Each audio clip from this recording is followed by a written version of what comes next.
Oi, meus amores, ignore essa música. Ignore, tá bom, galera? Ignore essa música, espera aí. Abaixei, galera, tá bom? Abaixei um pouco. Mas ignore, tá bom, gente? Ignore, por favor. E hoje eu vou estar falando umas das receitas das minhas slimes que eu faço e as slimes que eu vejo no YouTube. Tem algumas receitas que o pessoal não conhece a receita, né? E, gente, vamos falar sobre esses vídeos. Então, galera, vamos começar. Essa música é minha preferida de sertanejo. Ignore isso que eu fiz, tá bom? Então, vamos começar. Essa aqui foi minha maravilhosa, linda, maravilhosa amiga Giovana. Tem um canal no YouTube. O dela é Giovana BR, que significa brasileira, né? E, galera, olha que slime dela.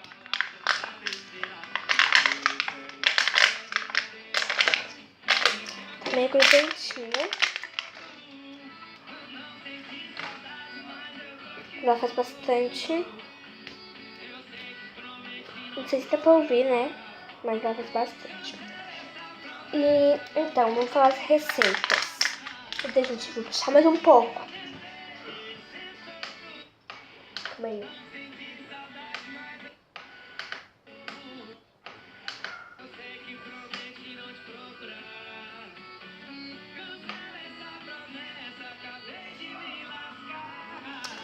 Não ignore, tá bom? Ignore. Então vamos lá. A receita que a minha maravilhosa amiga Giovana, desculpa esse potinho. Gente, desculpa de ter jogado, mas tudo bem, do pessoal. Galera, por causa essa aqui é bem boa. E a receita foi com cola, qualquer tipo de cola. Cola e tênis pera de 5 minutos a misturar, que é bem molinha, né? De 5 minutos e pronto. E depois espera 5 minutos e começa a brincar. E agora a próxima receita que eu tenho é: pega o sabão em pó, pega água, mistura, né? Num recipiente. Tem que deixar, não pode deixar aqueles picotinhos do omo, sabe?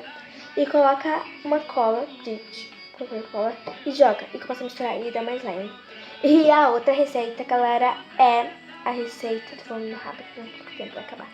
E a terceira receita, eu já venho. A terceira receita que eu também eu uso pra fazer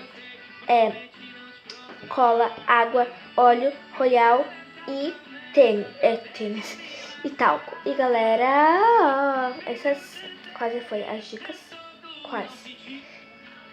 E tem mais uma dica que é com ovo detergente, mistura daquela leleca, mas é bem nojenta. Galera, o vídeo foi curtinho hoje, mas eu juro que eu venho fazer mais vídeos. E se vocês deixarem, essa meta vai ser 30 likes. Só isso, 30 likes. Escreva aqui embaixo nos comentários se você tem esses ingredientes aqui. E daí, se vocês deixarem 30 likes, eu faço esse vídeo como eu faço minhas massinhas. E galera, não esqueça de deixar seu like, se inscrever no canal, que é muito importante. Beijo enorme pra vocês.